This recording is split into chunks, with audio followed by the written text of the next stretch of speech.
Welcome, everybody, to the Just Jocks podcast. My name is Jack, Just Jack. Today we have Riley Patterson, kicker for the University of Memphis Tigers. He's a senior at the University of Memphis. He's played in 41 games. He's 204 of 209 for PATs, points after touchdown, before the 2020 season. You've had a 80.3 accuracy in field goals, best by a FBS kicker entering the 2020 season. You're originally from Edwardsville, Illinois, right?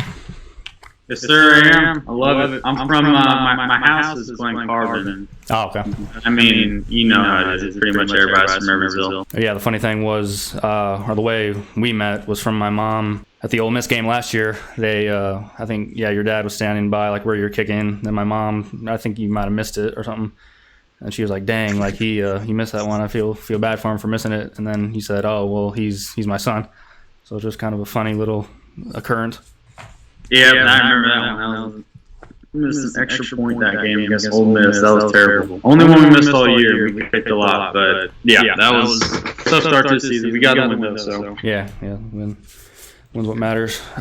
Did you play soccer in high school as well? Yeah, I played soccer in high school, played baseball growing up, played football growing up. I'm a second degree black belt in Taekwondo as well. So yeah, man, kind of bounced around doing everything. But towards the end of my sporting career, it was mostly soccer and kicking for the football team. Kicking, yeah. Did you always want to be a kicker, or was that just kind of something that was? No. Yeah, for sure. I wanted my favorite athlete growing up was LaDainian Tomlinson. I wanted to be a running back like him, and I was running back for my team growing up until my freshman year in high school. Then I realized that everyone was a little bit bigger, stronger, faster than I was. So I mostly focused on soccer. I figured I was going to be able to do that in college, but some doors were open that got open for me, and it was really cool. We ended up focusing a lot on kicking and going to the camps and getting ranked and getting a full scholarship to college just to kick football. So I wasn't able to get a full scholarship for soccer, and that's kind of what made the decision. I came to Memphis, and that's that. That's cool. Yeah. I think you were ranked number 4 kicker in the 2017 Coles kicking and punting class. Yeah, it was neat. So there's different kicking ranking systems. There's pretty much 2, Chris Saylor and then Coles kicking. Mainly did Coles kicking, and I didn't do any Chris Saylor. So that's probably why I was ranked with Coles. But going to all those camps, competing against the best guys, it's a lot of fun, and you really get to see where you're at amongst the country, and it's pretty easy to get humbled at those big camps. I went to one earlier this summer that was very safe as far as COVID and everyone being spread out, but it was in Gatlinburg, and there were 700 different athletes, kickers and punters and snappers there. So it was pretty wild, and all across the country people come. So you really get to see who the best of the best is, and those are the ones that end up playing in college. That's cool. When did you start playing football? Was it in grade school, if I read that right somewhere? I started playing football as young as I possibly could. I think it was Little Tykes. I played running back and linebacker and kick returner and kicker, and that's when everybody did everything too. So it was fun. I loved it. That's awesome. I know you decided to come to the University of Memphis. Obviously, did you have any other offers to go anywhere, or was that just kind of one? Not really, man. Really, they were the only official offer that I had to go to Memphis. Once I got the offer from Memphis, I really stopped pursuing other colleges that weren't going to offer a full scholarship. There was a lot of walk-on opportunities, preferred walk-ons, where you'd walk on for a year and then start playing, but I really didn't want much of that because growing up my whole life, I had played several sports and never just played one sport. Yeah. So when you're going into college just to play one sport and just playing a very specific and small part to a huge team, it's weird enough. So I wanted to come and start right away, and Memphis gave me the opportunity and a scholarship, so it was hard to back away from that. Yeah, that's awesome. And I believe when you came here, I'm sure you met probably the other kicker, Jake Elliott. Was he a big factor? In coming here, no, not really. He was awesome. I met him. He's a really great guy, and he's a ridiculously good kicker. Yeah. And really cool to be around. And I've kicked with him several times. He's an awesome guy. Really cool to talk to him and kind of poke his brain about how he kicks and just, get to know him more. But yeah, no, he wasn't the reason I came here. Kind of what I said earlier was just I wanted to play right away. I wanted to get a scholarship, and I didn't want to be too far from home. I think 7 hours was kind of my max of too far from home. So it was perfect. Do you think 2019 was that your favorite season, being here for 4 years? Yeah, it was definitely my favorite season.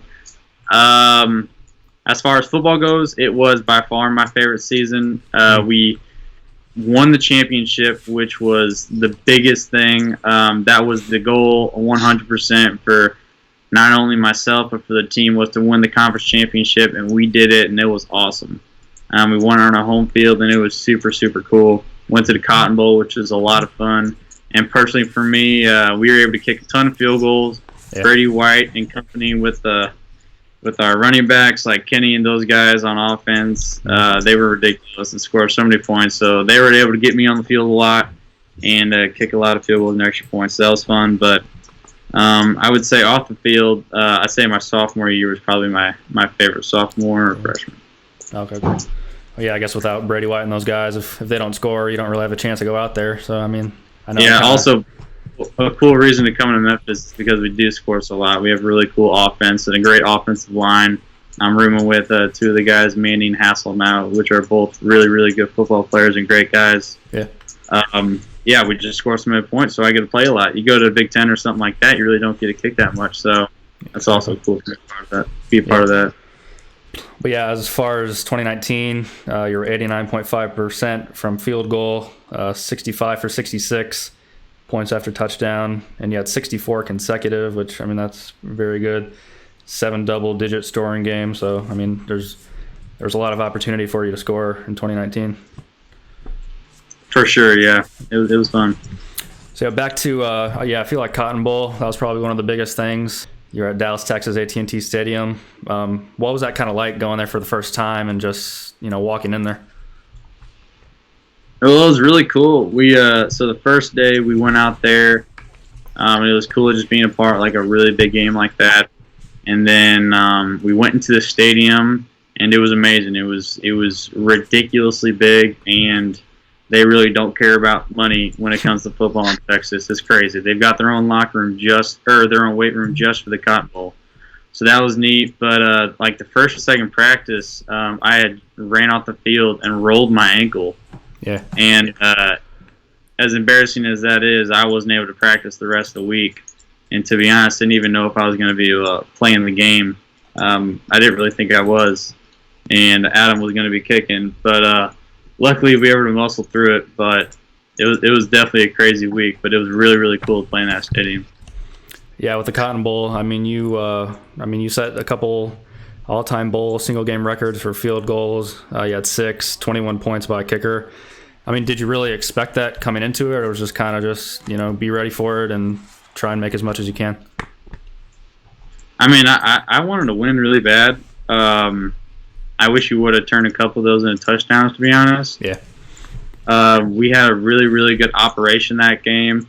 Trey, Preston, and then all the guys on the field goal unit were awesome. They no one came close to me, and we were getting it off quick and getting them up in the air. And being able to kick in a dome like that, it is easier. There's no wind or resistance, kind of like a vacuum, so it's a little easier to kick in an environment like that. It was really fun. I had no idea I was going to be able to kick that much. Yeah. Especially with a new coach and a little bit different of an offense. So I had no idea. I really wasn't thinking about game as much. Just mostly the whole week, just trying to be able to get to a position where I could physically kick. To be honest, I was in the training room. Yeah. Pretty much the entire day. So it was an interesting week, and that probably helped me because I really wasn't worried about the game much, just at least trying to get to that point where I could be in the game. Yeah. Yeah, I mean, you definitely didn't seem like it affected you. You had a 51-yarder as well, which was a Cotton Bowl record. Yeah, it was like the whole week prior I didn't practice at all or do anything really other than treatment. But yeah, once we were in the game, we were kicking field goals, adrenaline hit in, and I was able to kind of get through it.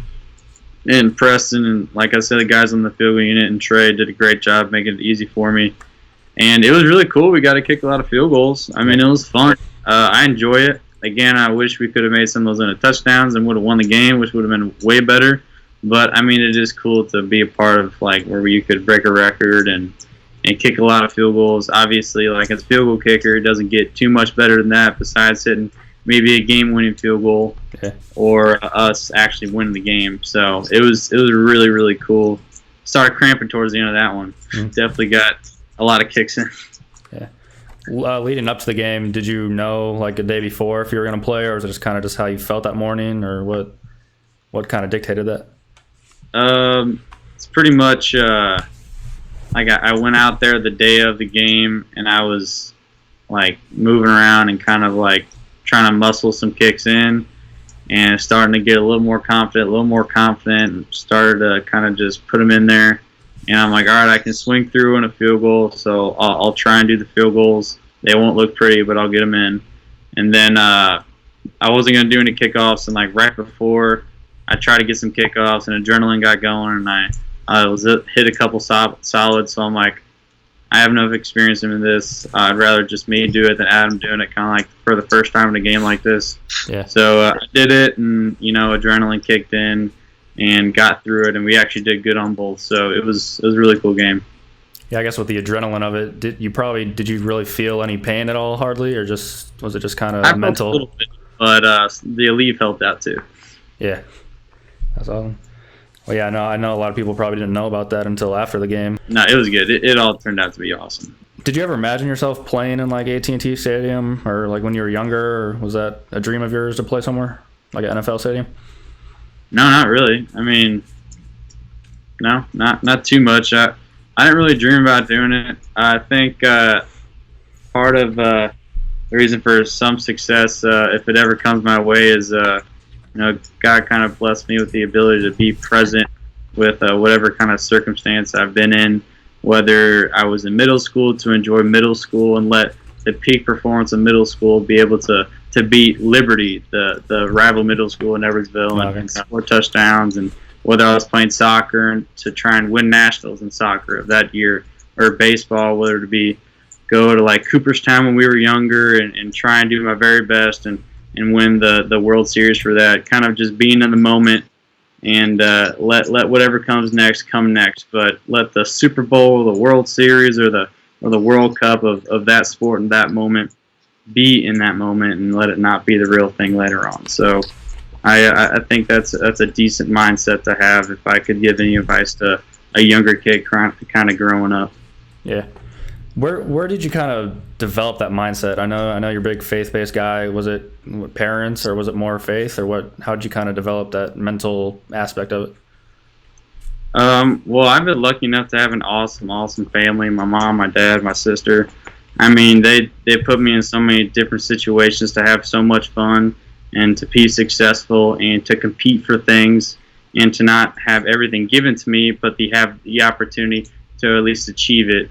So through some struggle and through some perseverance in situations, I'm able to kind of taste what achievement felt like. And it's exciting, and I love it, and I'm so thankful for my parents to bring me up in a way where I'm able to be introduced what a faith-based Christian mindset looks like. From my dad to my sister to my mom, they implemented that in their lives every day, and I was able to just watch them and use them as my role models, so that when I get older, I can do that myself, and so that younger kids, when they see me, they can do the same.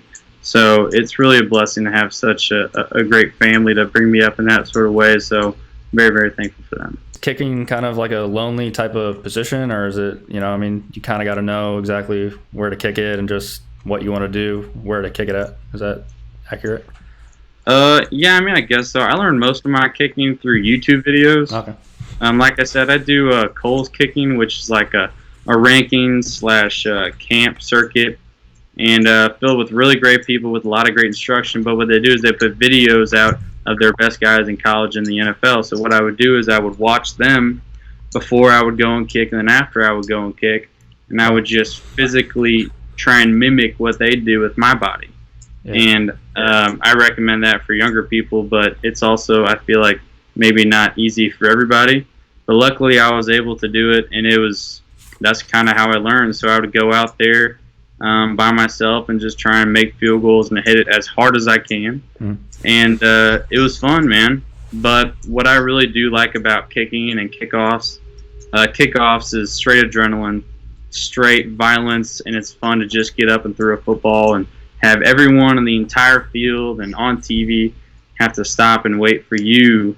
Yeah. They're all waiting on you to go, and that's exciting. And then for a field goal, it's also really cool that no matter what happens, it's all on making or missing it. It's either you did your job or you didn't. There's no gray area.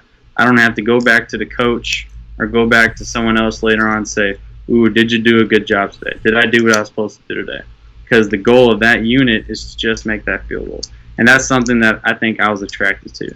So it's an interesting way to learn and have success, because it is a team sport, and kicking a field goal is a team sport. So if I have a bad hold, or if I have a bad snap, or if I have a bad kick, or maybe a wing or a tight end on unit has a bad stance and someone gets through and blocks it, then the whole unit has the missed kick, and it'll be a missed kick like on my stats.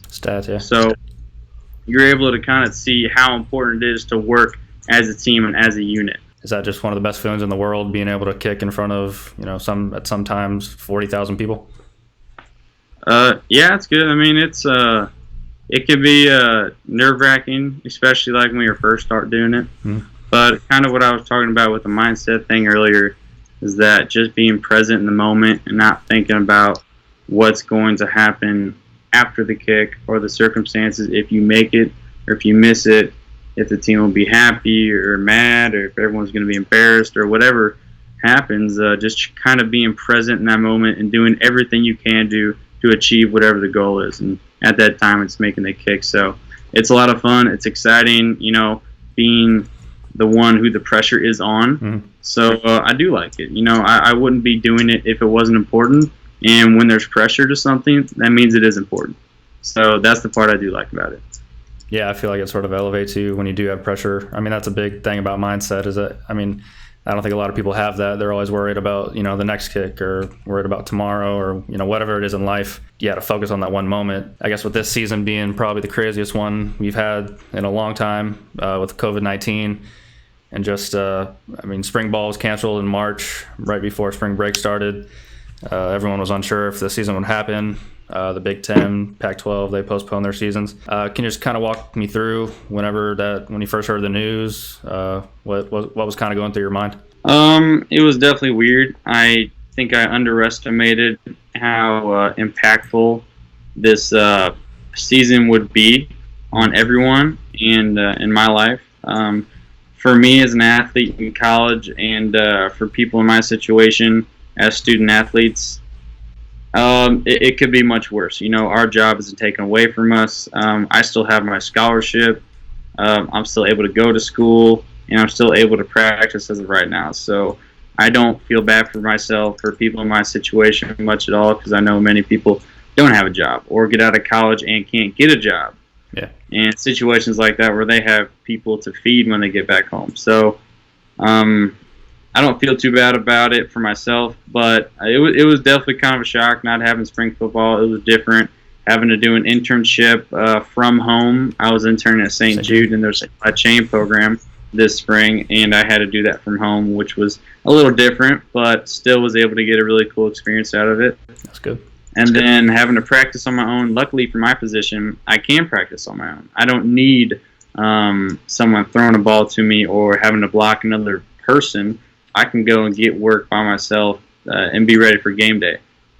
But not everyone is that lucky. So I can work on my own, and I was able to do that back home. So it was good. And then coming up through the summer and getting back here was a whole different adjustment on how to do things with practice and workouts and different times and everything online now with meetings. So it was definitely a switch and a change up, but you work with it and you take each day as it is, and just kind of work from there. Did it take a while for you to kind of get back into shape, or was it? I mean, I think I saw on your Instagram you were able to practice at Edwardsville, your old high school, and kicking.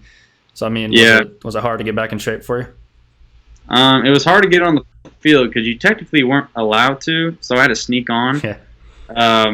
So that part was a little difficult, but to be honest, I was probably in the best shape when I was back home in quarantine. Yeah. When I'm here at Memphis, the food here is one of the best things about Memphis, but it also has a lot of calories and a lot of fat. So it tastes awesome, but you take a penalty for it. But being able to be home and getting great food with my family is also fun too. But yeah, no, it was a little different transitioning from there to the workouts here and then to the actual practice schedule now. So it's just, again, like I said, taking it a day at a time and just moving forward with it and being patient with different changes that are still going to happen each and every week through the season. And we had our first game last Saturday against Arkansas State, which was a win, 37-24. What was that kind of like playing in front of that type of crowd? I know some people were saying it kind of felt like a high school game, or what? How did it feel to you? Whenever I go into Liberty Bowl, it is pretty special. It definitely gets my juices flowing a little bit. But, it was weird not having that many people there. You look at the games last season, look at game day, the championship games, and the other games against Cincinnati. There's a lot of energy and a lot of people at those games. And, the Tiger fans are a big deal, and we really appreciate them. And it's real having someone backing you up and cheering you on and cheering the defense on to make stops. So it's a big deal for them not to be there. But also, like I said, you got to be patient with these changes, and you really just got to make sure, no matter what, that you get your job done, that you make your kicks. And it was definitely a switch and a change up for us, and something that we need to work on, not having, pretty much that big crowd noise in the background. But we'll continue to work on it and try and get better through the rest of the season. My last question would be, where do you see yourself in maybe two or 5 years? Do you see yourself maybe playing professionally, or what's kind of your what you're looking for? I guess we're kind of going back to what we talked about earlier, though. I can see God taking my life in several different directions. It could be one could be getting a job at FedEx, trying to be a supply chain manager. That is my major, and I'm hoping to get a job in that sooner or later. It could be staying in Memphis. It could be coming back home. It could be continuing to having a great year and then trying to go to the NFL. That would be really cool as well. Being able to come out of college and make that much money would be awesome. I'm really open for whatever path God has for me. I never dreamed about becoming an NFL field goal kicker growing up. This is all gravy, and I'm just really excited for whatever God has in store for me. And I just need to work on every day being okay with whatever He does that for me. But if you were to ask me right now what I want to do, I want to be a kicker in the NFL, and I think that would be awesome, and I'm going to try my very best to do so. But before any of that happens, I have to do a great job this season so we can go and win another championship. Yeah, it's awesome, man. I think you'll do great. I know. You're pretty busy with a whole lot of different things, as you mentioned, internship, St. Jude, and FedEx supply chain management. That's awesome. I know a lot of people don't have a whole lot of different stuff they're involved in, so that's awesome. So. Yeah, I don't have a job at supply chain or anything like that. That would just be something cool that's very hard to do coming out of college. So that would be really cool to do that, but that in no way is happening. Okay. You never know what could happen, but yeah. Well, I appreciate you for talking with me. Well, I want to thank you so much for being the first guest on here. Hopefully, I can build this up a little bit more, trying to get other people on here. Good luck this season, and thank you so much for talking. Yeah, for sure, man. Thanks for having me on. I really appreciate it. I wish this podcast the best of luck. Jack, you're an awesome guy, and I really appreciate all the things that you've done for the football team and for me personally, being able to hang out with you more. And it's always cool to hang out with guys from the same area in the Midwest. We got to stick together. Exactly. Being in the South now. 618, yeah. I appreciate the video stuff. I know you said something on Twitter, appreciating the equipment guys and video guys. So, that means a lot to everybody. Honestly, a quick quick shout out on that. Yeah, I don't think that the equipment guys, the training staff, then the film crew like you, Corey, Mia, and the rest of the guys along there, you guys don't get enough credit. You guys are working there longer hours, to be honest, probably than honestly myself. And it's a lot of hard work and definitely a lot of things I could never do. And I really appreciate you guys doing that. It helps not only the team, but I mean getting our name out, getting recruits there. So I really appreciate it. Yeah, like, man, I love doing it. I mean, without doing this job, I probably wouldn't have met you and all the other football people. So, I mean, being involved in Memphis football, it's pretty cool. All the different people you can meet and opportunities. So yeah, man. That will do it. Again, thank you so much, and good luck your next game against Houston. For sure, bro. I'll see you around. Yep, see you. Thank you.